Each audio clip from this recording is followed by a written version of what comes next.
Hello प्यारे बच्चों, आज हम आपसे डिस्कस करने वाले हैं जेईई एडवांस का ऑर्गेनिक केमिस्ट्री का बहुत important lab test, that is iodoform test. Iodoform test में हम आपको डिस्कस करेंगे कि इसकी मैकेनिज्म कैसी होती है, किस तरह के कंपाउंड आयोडोफॉर्म टेस्ट देते हैं, लैब में ये टेस्ट कैसा होता है और इसके बेसिस पे किस तरह से क्वेश्चंस एग्जाम में पूछे जाते हैं। तो हम एक रिएक्शन देखते हैं। हमारे पास मिथाइल कीटोन आर है और I2 और बेस के साथ इसके साथ हम रिएक्शन करा रहे हैं और हमें मिल रहा है ट्राई आयोडोमीथेन का येलो प्रेसिपिटेट।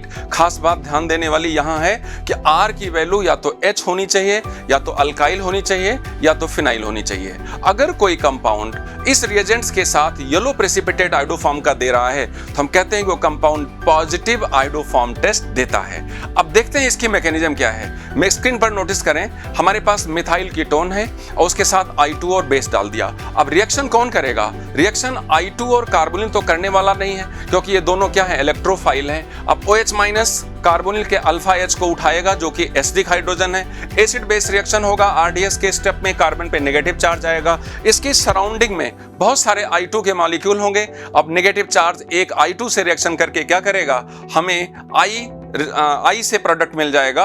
और इस पूरी प्रोसेस में हमने कुछ नहीं किया है, हमने एसिडिक हाइड्रोजन को हटा करके एक H को हटा के वहां पर हमने क्या लगा दिया, I लगा दिया। अब I का माइनस I होगा, जो रिमेनिंग डबल H होंगे उनकी एसिडिक स्ट्रेंथ और बढ़ जाएगी। फिर नेक्स्ट स्टेप में OH माइनस आएगा, अल्फा H को उठाएगा और एक और I2 से रिएक्शन करेगा, डबल I लग गया। डबल I के लगने से ही उसका माइनस I रिफ्लेक्ट होता है और जो रिमेनिंग H है उसकी एसिडिटी और बढ़ गई और एक और प्रोसेस से हमारे पास क्या मिल गया, ट्रिपल I लग गया। हमने अल्फा H जो 3 था, जो कि एसिडिक था, उसको रिप्लेस कर दिया 3I से। नेक्स्ट स्टेप में हमने OH माइनस को कार्बन पर अटैक कराया, पाई बॉन्ड अच्छा लेविंग ग्रुप है, ऊपर गया, बैक हुआ और लेविंग ग्रुप CI3 माइनस को रिलीज कर दिया। इस प्रोसेस में हमें क्या मिला, CI3 माइनस मिला, एसिड मिला, C माइनस बेस है और बेस क्या करेगा, एसिडिक H को लेकर के और हमें बना देगा, यहाँ हमें मिलेगा आयोडोफॉर्म का येलो प्रेसिपिटेट।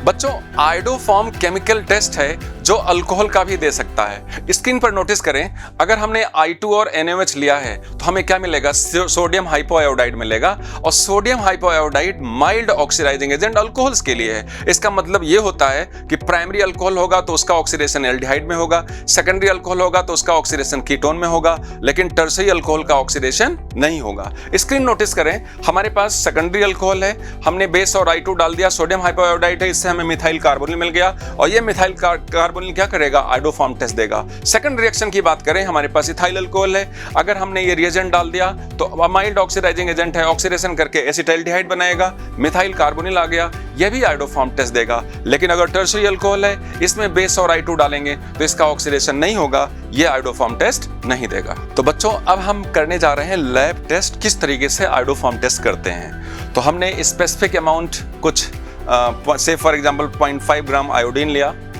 और इसका एक्वस सॉल्यूशन बना रहे हैं और उसको मिक्स करेंगे वाटर के साथ। वाटर और I2 का एक्वस सॉल्यूशन बन चुका है। अब इसमें हमें NaOH की जरूरत है।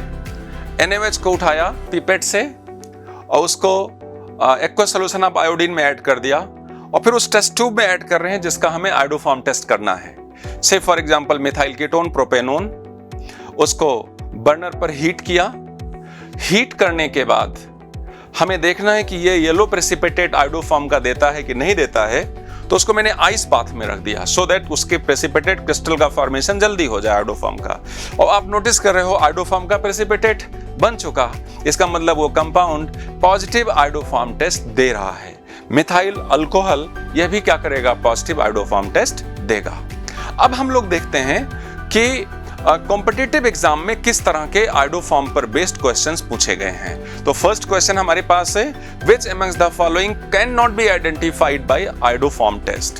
क्वेश्चन नंबर 1 के 4 ऑप्शंस हमारे पास, propanal, propanone, pentane 2 ol, pentane 3 ol, pentane 2 one, pentane 3 one and benzaldehyde and acetophenone.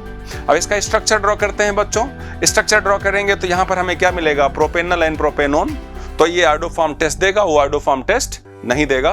Second question की बात करेंगे, tertiary butyl alcohol and pentane 3-ऑल। बच्चों ये नॉमेनक्लेचर गलत हो गया है, यहाँ पर आएगा 2-मिथाइल पेंटेन 2-ऑल, यहाँ पेंटेन 2-ऑल लगा है, 2-मिथाइल भी होना चाहिए। तो tertiary alcohol will not give iodoform test, but और सेकेंडरी अल्कोहल भी आयोडोफॉर्म टेस्ट नहीं देगा। तो इन दोनों को हम डिफरेंशिएट नहीं कर सकते। करेक्ट आंसर क्या जाने वाला है? 2 जाने वाला है बच्चों। थर्ड में देखिए मिथाइल कीटोन आयोडोफॉर्म टेस्ट देगा, ये नहीं देगा। बेंजल्डिहाइड आयोडोफॉर्म टेस्ट नहीं देगा, but acetophenone will have methyl ketone, this will give iodoform test. Next question की बात करते हैं। Iodoform can be prepared from all except, देखो ethyl methyl ketone, isopropyl alcohol, 3-मिथाइल ब्यूटेन 2-ऑन and isobutyl alcohol. Structure draw करना आना चाहिए। हमारे पास मिथाइल कीटोन है, this will give iodoform test. Isopropyl alcohol का ऑक्सीडेशन हो जाएगा methyl ketone, this will also give iodoform. 3-मिथाइल butane 2-ऑन, methyl carbonyl is present, this will also give iodoform. But what about D, isobutyl alcohol? Oxidation हो जाएगा बच्चों, हमें आइसोब्यूटाइलडिहाइड मिलेगा, will not have methyl ketone, so will not give iodoform test. तो correct answer will be D. In this way, iodoform test is very important test for competitive exam. I am sure आपको समझ में आया. Thank you very much.